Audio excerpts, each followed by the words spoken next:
If it's in a word, or if it's in a look, you can't get rid of the Babadook. Duck, duck.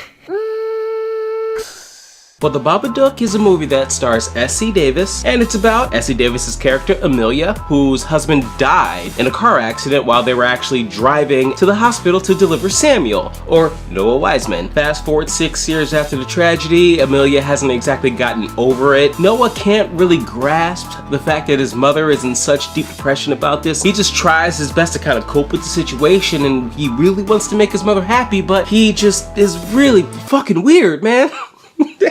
Samuel has a fear of monsters, so every night he gets his mother, Amelia, to check his room, and every night she's gotta read him a bedtime story.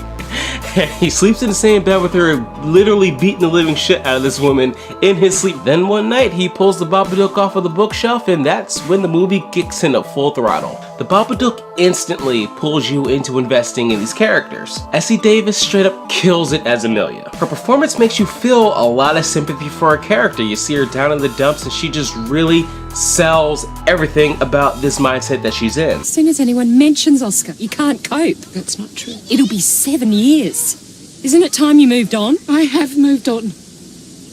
I don't mention him. I don't talk about him. What strain is that on you, Claire? I listen to your life day in, day out, and you never stop to ask me anything about mine. I do. I want to know how you are. You don't come round to our house anymore? Because I can't stand being around your son. I can't believe you just said that.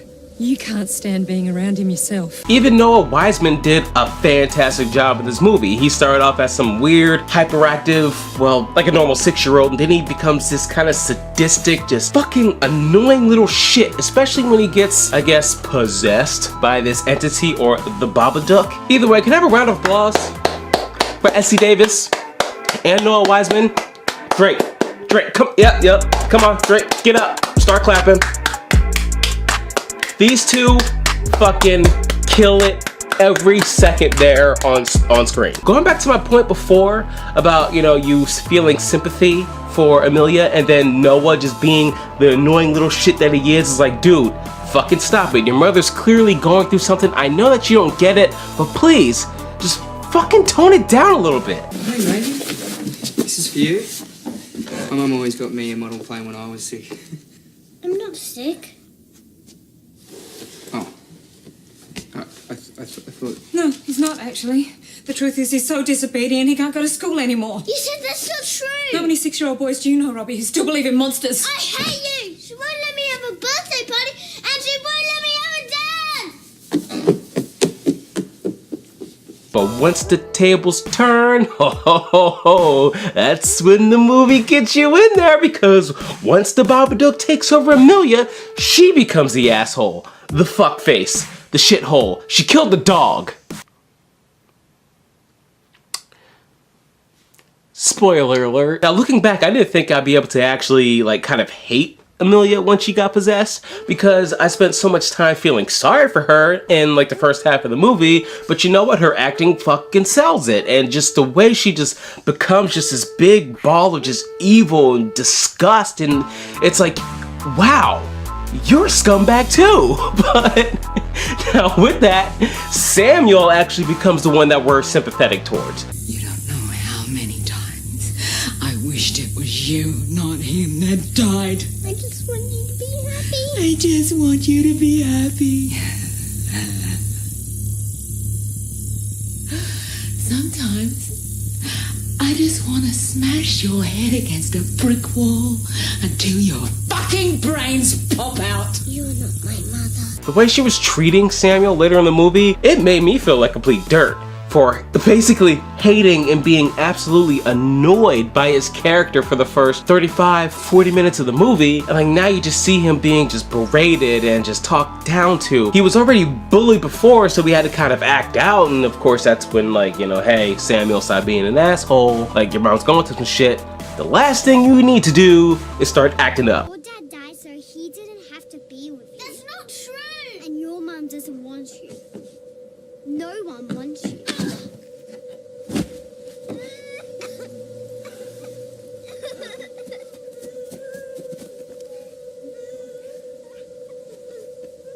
What did did you do? She said I didn't have a dad. She kept saying it. But then you realize what he's doing is not only just an act of self-defense, but he's doing it out of the love for his mother and how he just really wants the bitch to be happy. You don't see much visually when it comes to like the entity, but I think the movie is very unsettling is because of the mindset that it puts you in. You spent the better part of this movie having conflicting emotions about these characters. You felt bad for Amelia, and then you started hating Amelia. You fucking hated Samuel, and now you feel bad for Samuel, so you're just in this like uneasy kind of state. It's like, I don't know how to really calculate all this emotion that I'm seeing on the screen. Who am I really supposed to care for here? What the fuck is going on? But just know that if you have enough patience, you will soon let the Babadook in. It's pretty good. It's a pretty good like reference to the movie there. So with that being said, I kind of want to give some kind of analysis and my opinion on the end of the movie. So spoiler alert, sort of, kind of, maybe, yeah? I don't know, fuck it. Anyway, now I feel like the Babadook kind of represents the father spirit in a way.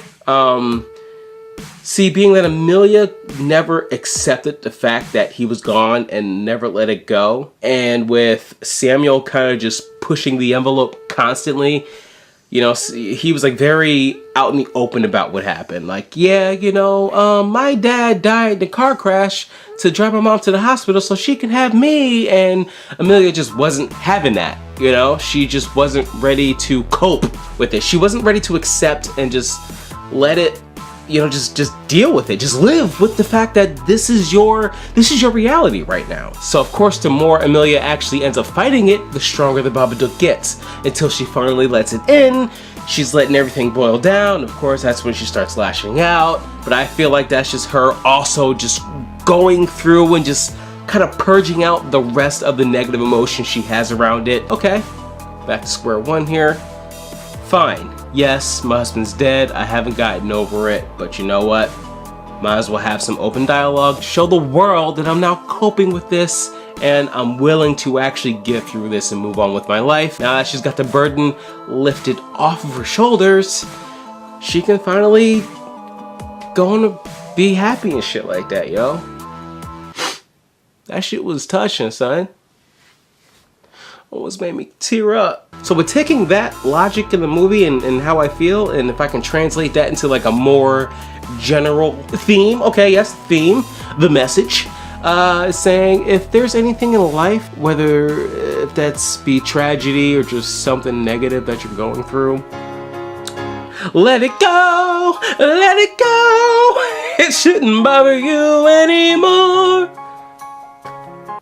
I just lost a couple subscribers off of that, and I'm okay with it. So, next week, my Killer Countdown series continues with the Saw franchise. Yay! Oh my god, the Killer Countdown's coming back. Yes! It's 1:30 in the morning. I'm tired. My name's Rashawn Bass. I fucked up the outro. Let me back it up a little bit. If you watched this far into the video and you enjoyed it, please make sure to give it a big thumbs up. And if you send me a screenshot of you liking this video to any one of my social media links that are in the description box below and post it on the end card, I will follow you back on any and all of your social medias. My name is Rashawn Bass. This is a review of the Babadook. Subscribe to join the Killer Countdown clan. Just don't go burning any crosses now. The Babadook.